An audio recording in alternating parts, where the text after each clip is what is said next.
ሰላም እንዴት ናችሁ የቻናላችን ተከታታዮች? ዛሬ በዩኒት 7 ፓርት 2 ተገናኝተናል ማለት ነው። እንግዲህ በዚህ ዩኒት ስር ሪሌሽንሺፕ ቢትዊን ዘ ክርስቲያን ኪንግደም ኤንድ ዘ ሱልጣኔት ኦፍ አዳን የሚለው እናያለን። እስከ ስፔሻሊ ኢን ዘ ይር 1520s and up to 1559 ድረስ ያለው እናያለን ማለት ነው። The primary source of conflict among people and the state of Ethiopia on the Horn Africa was desire to monopolize long distance trade ነው። ፕራይመሪ በዛ ሰዓት የነበረው ጥላቸው ምንድነው? ከይዙ ዘ ሞኖፖላይዝ ኦፍ ሎንግ ዲስታንስ ትሬድ ስፔሻሊ ዘላያ ትሬድ ሩትን መቆጣጠር ላይ ነው ግንትናቸው ማለት ነው ዲዛይራቸው። It was the source of great wealth. That long distance trade is the source of great wealth ማለት so it also serve as a link among the people of Ethiopia. ዳ አካባቢ ደግሞ የተመሰረቱ ባለፈው እንዳየ ነው ብዙ ሙስሊም ሱልጣኔቶችና ክርስቲያን ኪንግደሞች እንዳሉ አይተናል ማለት ነው። The desire for the territorial expansion was also another source of rivalry among the people and the state of Ethiopian region. Desire for territorial expansion አንዱ እንደሆነ ይታወቃል። ዲዛይር ኤክስፓንሽን ሜዲቫል ኢትዮጵያ ላይ ብዙ ቴሪቶሪያል ኤክስፓንሽኖች ተደርጓል ማለት ነው። the rival of long distance trade caused competition. rival of long distance trade ምን እናስከተለ competition among the Muslim sultanate of Christian and the Christian kingdom ማለት ነው። the Christian kingdom እና ሙስሊም ሱልጣኔት the height of war came between 1529 up to 1543 ማለት ነው። እስከ 1529 ድረስ ወይ ደግሞ the battle of ሽምቡራ ቁሬ አንስቶ እስከ 1543 እስከ ወይና ደጋ ድረስ እንዲሄዱ አርጓቸዋል ማለት ነው። in the beginning the Dalia trade route was under the control of Muslim sultanate. በመጀመሪያ ጊዜ ዘሊያ ትሬድ ሩት የተቆጣጠረው በሙስሊም ሱልጣኖች ነው። እንደነ ኢፋት ምናምን ሚንሊ ኢፋት However, in 1332, Ifat was defeated by Christian Highland Kingdom, especially on the force of Amdezion ማለት ነው and lost its independence. Those monopoly over trade route went to Amdezion መቆጣጠር ችሏል ማለት ነው ከሙስሊም ሱልጣኔቶች አንስቶ to regain their independence and control over the trade route. Haqaddin the second and Saladin retreated to Harar. as you know ኢፋቶች እንደገና ተደራጅተው ወደ ሳውዝ ኢስተርን ነው ደግሞ ወደ ሀረር ሄደው አዳል ሱልጣኔት መመስረት ችሏል ማለት ነው። ሀረር ፕላቱ ሴት አፕ ኒው ሙስሊም ሬዚስታንስ ቤት ኢን ዘ ሌት 40th century አካባቢ ላይ አዳል ሊመሰረት ችሏል ማለት ነው። as prelude to this conflict among the Muslim sultanate, internal strife, corruption and anarchy were intensified ሆኗል ማለት ነው። የውስጥ ችግሮች ሙስና፣ አናርኪ የተለያዩ ነገሮች ማለት ነው። and the new leadership was urgently called for. such leadership came from Imam Ahmed ibn Ibrahim al-Ghazi የሚባል well known የሆነ ሱልጣን ነው ወይ ደግሞ ኢማም ነው በአዳል ስር ማለት ነው። the origin of Imam Ahmed also named or ደግሞ the left handed ግራኝ እንደሚባለው ማለት ነው። he was born at ሁቤት የሚባል ቦታ ነው የተወለደው። ድሬዳዋና ጅጅጋ መካከል ያለች ቦታ ነች። Muslim king of one of the oases on the route of Zail የሆነች ውሃማ ቦታ አካባቢ ነው የተወለደው በዘሊያ አካባቢ ማለት ነው። after Imam Ahmed came to power, battle were fought for control of long distance trade between Christian Highland Kingdom እና ሙስሊም ሱልጣኔት መካከል ብዙ ባትሎች ተደርጓል ማለት ነው። especially ሙስሊሞች በማሸነፍ ማለት ነው። one of the imams notable achievement in the leadership was mobilized pastoral community of Afar. መጀመሪያ ኢማም አህመድ ወደ ስልጣን ሲመጣ ሶማሊያ፣ አፋር፣ አርጎባን አንድ አድርጓቸው ነበር for common case that is Islam ለሪሊጂየስን እንደ ጀስቲፊኬሽን አድርገው እነዚህም አንድ በማድረግ ክርስቲያን ሃይላንድ ኪንግደምን እንዲያግዙት አድርጎ ነበር። he persuaded them to cooperate instead of fighting among themselves. he consolidated his army to fight the Christian Highland Kingdom ማለት ነው። so በማስፋፋት ግዛቱን በማስፋፋት አርጎባና አፋር፣ ሶማሌ፣ ሀረሮችን አንድ ላይ በማድረግ እና ደግሞ ኤክስተርናል የሆነ እንትንም ነበረው እርዳታ ነበረው from Yemen, from Arabia, ቱርክ ማለት ነው። his military expedition against Christian forces of Lebanon Dingle started in 1527 ላይ ነው ጀመረው መጀመሪያ ማለት ነው። recognizing the impending danger, Lebanon Dingle gathered massive force in 1528. however due to logistical issue the Christian ኪንግደም አርሚ ሊደርሺፕ ነብል ቱ ዲፊት አዳል ፎርስ መጀመሪያ ተሸነፉ ማለት ነው 1529 ላይ ኢማም አህመድ አቺቭ ቪክቶሪ ኦቨር ዘ ክርስቲያን አርሚ አት ዘ ባትል ኦፍ ሽምብራ ቁሬ ሞጆ አካባቢ የምትገኝ ቦታ ላይ ሊያሸንፉ ችሏል ማለት ነው ሙስሊም ሱልጣኔት The force of Imam then continued to score brilliant victory over those ልብነ ድንግል ፎርስ ማለት ነው ቪክቶሪዎችን ሊያመጡ ችለዋል ማለት ነው የተለያዩ ቪክቶሪዎች ከዛም በኋላ the Imam army fought fiercely and controlled the territory including Bali, Dawaro, Fatagar, Sidama, Hadia, Kambata. Christian kingdom was at risk at that time.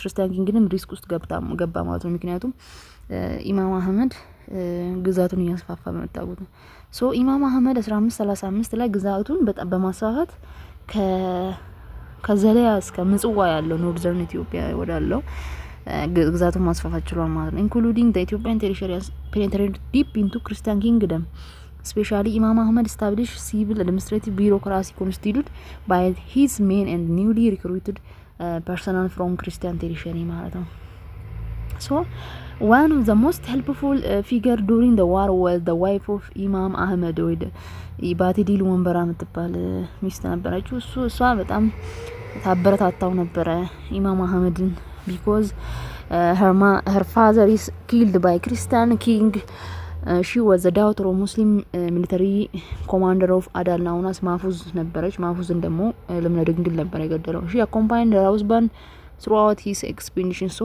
ባላ ይሄንን የማፉዝ ያባቷን ገዳይ ደም እንዲመልስላት ተፈልግ ነበር conflict in Ethiopian region began to take international dimension conflict in Ethiopia በዛ ሰዓት international dimension አግኝቶ ነበር ምክንያቱም በሁለት ሀገራቶች ይደገፍ ነበር አንደኛ ፖርቹጋል እና ኦቶማን ተርኪ እና በፖርቹጋል አሲኖ ኦቶማን ተርኪዎች ሙስሊሙን ይደግፉ ነበር because they are ሙስሊሞች ጋር እንትን አረጋኙ ሰፖርት አረጉ ፖርቹጋሎች ደግሞ ክርስቲያኖችን ሰፖርት ማድረግ ይችላል ማለት ነው since 12th century Europeans had found long distance trade route from Europe to Far East የሚፈልጉ ነበር at the time of exploration and discovery ባለፈው እንዳየ ነው so blocked by Ottoman Turk እና ሁለቱም የሆነ ፍላጎት ነበራቸው ኢትዮጵያ ላይ ማለት ነው because of Indian Ocean coast ለመቆጣጠር ሬድ ሲል ለመቆጣጠር ፍላጎት ነበራቸው እና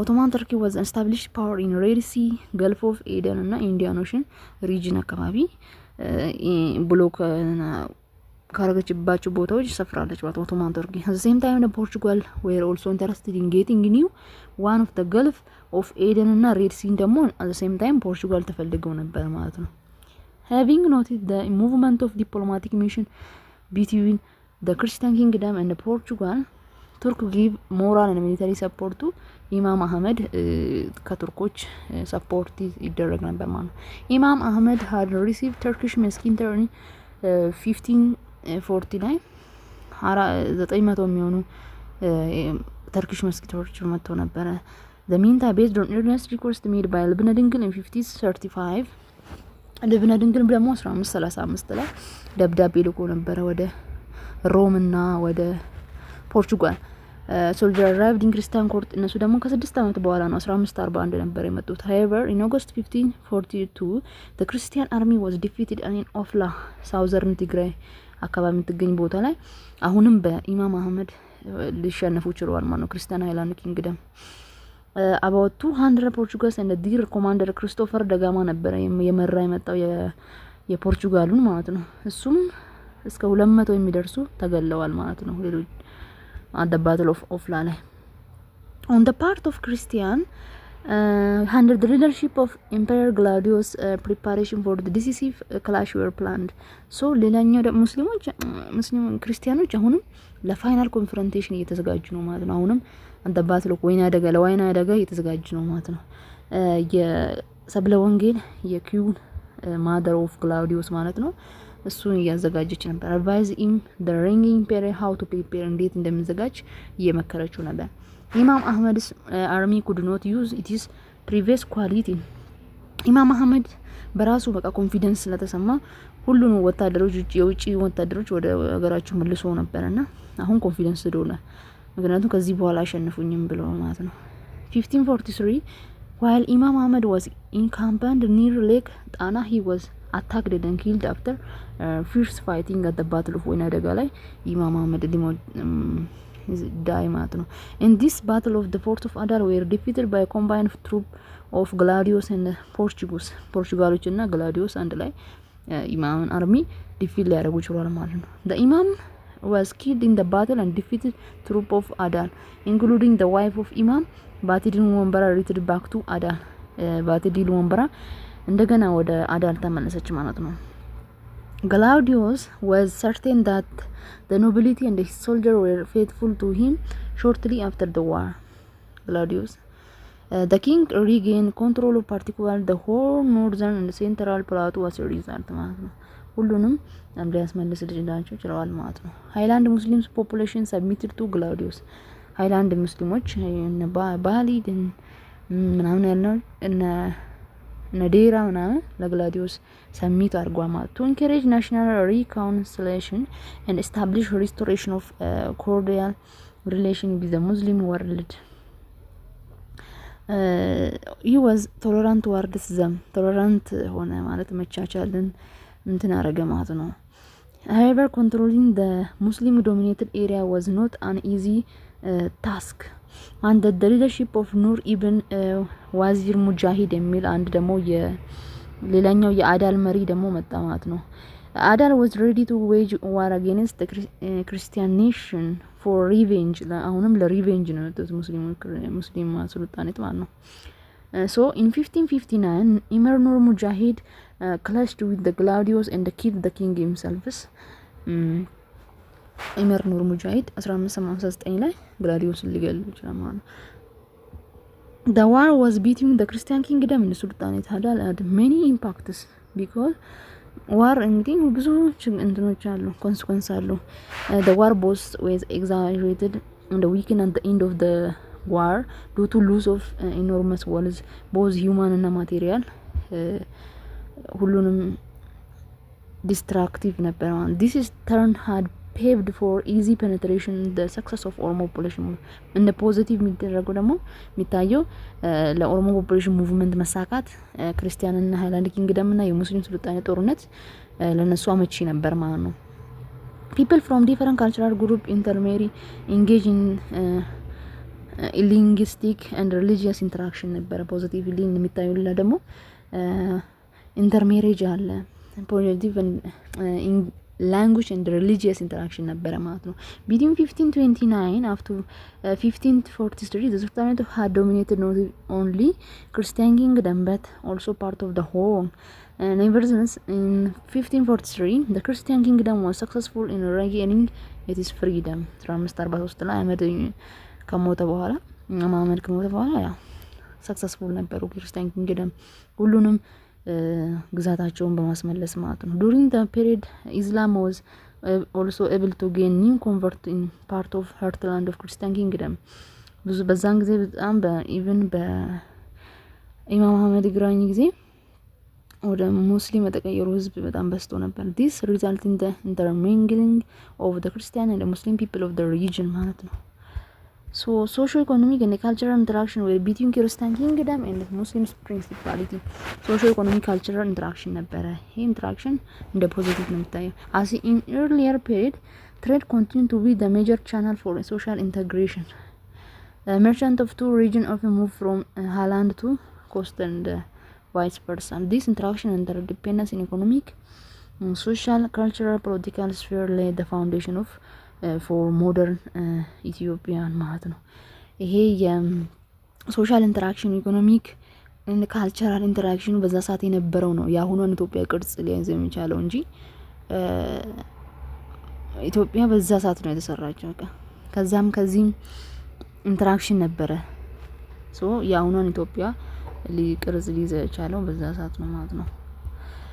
ሶ ሌላኛ ደግሞ ፖለቲካል and socio economic condition of southern እና central state የሚለውን እናያለን። This lesson provide in central and southern part of region there were states and the peoples with the indigenous religionናቸው ያላቸው indigenous religion እና በጣም ጥንታዊ የሆኑ ትናንሽ ግዛቶች ያላቸው እንትኖች ነበሩ ስቴቶች ነበሩ። ፎር ኤግዛምፕል ዴር ወር ዳሞት እንግዲህ ከዱሪንግ ዘ ታይም ኦፍ ዛግዌ በዛግዌ ጊዜ የነበረ ስቴት ነው ማለት ነው። ስፔሻሊ ኪንግ ሞቶሎሚ አሁን እንደውም ዳሞት ወላይታ የተቀየረው ካፋም እንደዛው ኢናሪያ እነ ቢዛሞ እነ ወላይታ የም ከምባታ ጉራጌ ቺፍደም እንደ አገው ኪንግደም ኦፍ ጎጃም ዳሞት was probably earliest of this state earliest ነው ሲኑ ዳሞት earliest ነው በኤግዚስት earliest አክሱማይት ፔሪድ በአክሱማይት ፔሪድ እና በነ ዛጉዌ ፔሪድ እንዳለ ነው የሚታወቀው። this territory include the area of south of blue nile አካባቢ እንደሚገኙ ነው የሚታወቀው። ዳሞት may have possibly extended include area of ኢናሪያ ቢዛሞ ወላይታ ኢናሪያ በነሊሙ የሚባል ክላን የኦሮሞ ክላን በመያዛቸው በፊት ኢናሪያ በዛ ሰዓት ነበር ማለት ነው። ሊሙ ኢናሪያ መጨረሻ ላይ የመጫቱ ለማኦሮሞ ክላን የነበሩ ሊሙ ኢናሪያ የሚለው እንደገና እንትን ማረጉ ማለት ነው።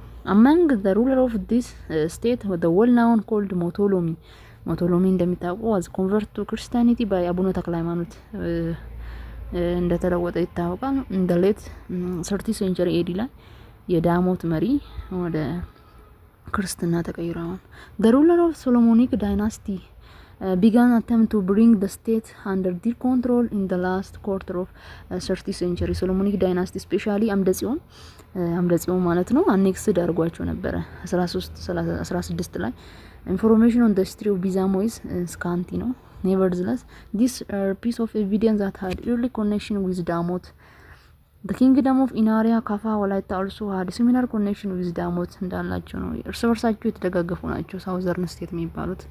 the kingdom of Inaria probably existed in the area of north of Gojeb river ነው የሚኖሩት የነበሩት ማለት ነው። the influence of the Highland Christian state into the area seemed to have extended through ከዳሞት ጋርም እነሱ ግንኙነት ነበራቸው። ኢናሪያ became part of Christian kingdom. It is rural built several churches south of Inaria was the kingdom of Kafa was known at least since the end of 40th century እንደነበረ ይነገራል። however it was not mentioned in any of the Christian documents but at the ያው ክርስቲያኒቲም ተቀበለዋል እዚህም ላይ it was independent kingdom from Christian Highland kingdom ነበር እስከ ሚኒሊክ አኔክስ እስከሚያደርጋቸው ድረስ እስከ 1894 ነው 1894 ድረስ ማለት ነው። the state of Walaita may have also been part of kingdom of ዳሞት ነበረች። የዳሞት ጥንታዊው ስም ነበረ ወላይታ አሁን የሚባለው። it is connection with ዳሞት was strong. the ruling dynasty Walaita known as Walaita Mala ሚል ዳይናስቲ ነበራቸው። ወላይታ was mentioned as one of the area paying tribute to Christian kingdom ይሻቅ ለክርስቲያን ትሪቢዩት ከፍል ነበር በዛ ሰዓት ማለት ነው ኪንግ ይሻቅ። it may have also continued as a part of Christian empire up to the war of Ahmed ibn Ibrahim አልጋዚ በዛን ጊዜም ጠንካራ እንደሆነች ነው የሚታወቀው ወላይታ። several state exist in central Ethiopian highland ስንሄድ ደግሞ central Ethiopian highland among them ካምባታ ጉራጌ chiefdoms ነኪስታኔ ማለት ነው። አገው kingdom of ጎጃም the Gurage chiefdom on the other hand were concentrated in the area west of Lake Duwaina island of ደዋሮ አካባቢ ነው የሚገኙት።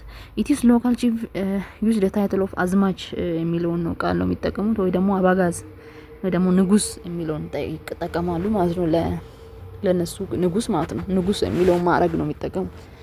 the Agao kingdom of Gojam was mentioned in the Christian historical documents. Agaos they established the Agao kingdom of Gojam located to the south of Lake Tana and exercising strong control over lake and its island.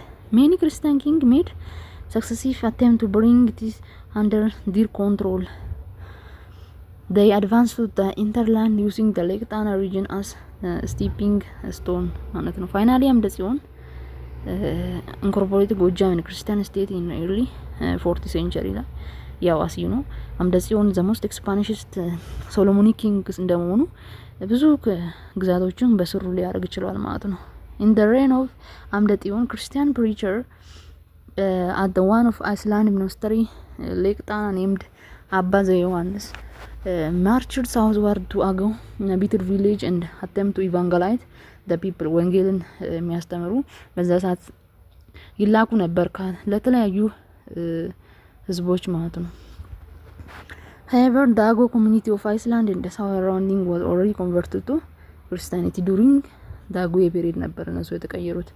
ያው the founder of the Zagwe dynasty also the Agao community እንደሆነ የሚታወቀው ዚ አገው የሚለው ዳይናስቲ ዛጉዌ ዚ አገው። However, the same people south of lake were predominantly follower of the indigenous religion ነበረ በዛ ሰዓት የሚከተሉ indigenous religion ነበር before Christianity እና እስላም ከመምጣቱ በፊት ሀገር በቀል ሃይማኖቶች ነበሩ ማለት ነው። Therefore, Abba Yohannes attempt to preach the gospel over Tana area immediately lead to open conflict between the Han Chuhai and the Christian kingdom. The Han Chuhai was the ruler of the Agao kingdom that extended as far as southeast as Amdamit mountain in what is today ቋሪት አካባቢ ወንጌል ይሰብኩ ነበር ማለት ነው። He ordered his army to arrest Abba Yohannes የአገው መሪ አባ ዮሐንስን እንዲያስሩ ተደርጎ ነበር። and the monk was detained at Amdamit mountain አመዳሚት ተራራ ስር ሆኖ ተራራ ላይ ሆኖ ነበር እንትኑ ነው የሚያስተምሩት። አምደ ጽዮን in this return this passed his force to Agao kingdom ወደ አገው kingdom ወታደሩ ሊልክ ይችላል ማለት ነው። አምደ ጽዮን Jean Charles Chuhai was killed in the campaign በዘመቻው ሊሞት ይችላል ማለት ነው የአገው መሪ and Abba Yohannes was freed ከዛ አባ ዮሐንስ ነፃ ወጡ ማለት ነው። This marked the incorporation of the Gojam Agao kingdom into Christian Highland kingdom ስር እንዲጠቃለሉ ተደርጓል ማለት ነው። However, the title of king of Gojam was maintained by a local ruler under the Christian state. በክርስትና ስቴት የተመሰረተ በአምደ ጽዮን አንድ ሰው ይላክና እዛ ላይ ይመራሉ ማለት ነው። Since its conquest, Christianity was introduced to Gojam. Its people were Christianized on churches and monastery were built in the kingdom ማለት ነው። የተለያዩ ገዳማቶች ሊመሰረቱ ችሏል ማለት ነው። The economy of people in the state of southern and central Ethiopia was based on profit from trade and agriculture. ያው the backbone of economy የሚባለው እነዚህ ናቸው። የትም southern Ethiopia whatever is north ማለት ነው። The main trade item were enslaved people. በዛ ሰዓት south western Ethiopia ስፔሻሊ ማለት ነው እና ከፋ ወላይታ አካባቢ የባሪያ ንግድ ነበረ። cavities, ivory and natural products. This was high demand for enslaved people from this region in Arabia, Persia, India. ሰዎች ባሪያ ይሸጡ ነበረ ለአረቢያዎች፣ ለፔርሺያኖች፣ ለህንዶች ማለት Slaves as captives for war were obtained from south and central region and highland Christian territory. የምርኮኞች የጦርነት ምርኮኞች ደግሞ ኬፕቲፎች እንደ ባሪያን ይሸጣሉ ማለት ነው። So far we have seen the existence of several peoples with a state tradition in the Ethiopian region and the whole state tradition in the whole ባሪያ ንግድ ነበር ማለት። However, other society were in the same area without highly organized state. Most of them had inhabited the frontier area of present-day Ethiopia and its neighbors. Moreover, less centralized community inhabited the narrow lowland strip in the west along Sudan's border አካባቢም ደግሞ ወይ ደግሞ ናይሎ ሳራን ላንጉጅ ፋሚሊ የሚናገሩበት ስቴት ፎርሜሽን ነበር በዛ ሰዓት ማለት ነው። ኮሜሻን ቤኒሻንጉል ጉሙዝ የሚባለው ማለት ነው። The less centralized society mentioned processing their local administrative system were led by their chiefs and local elderly council based on their village and clan territory. They were primary agent for frontier trade and cultural relation between Ethiopian territory interior እና በኔይበርስ ስፔሻሊ የሱዳንን እና የኢትዮጵያን ባህል አንድ ላይ እንትን ያሉ ናቸው ማለት ነው። እና ትሬድ was the main livelihood-ያቸው ነበር ማለት ነው። So this is unit 7 part 2 ፓርት 3 ውስጥ እስከምንገናኝ ደህና ሁኑ። ፕሊዝ ሰብስክራይብ ሼር the video and thank you for your attention.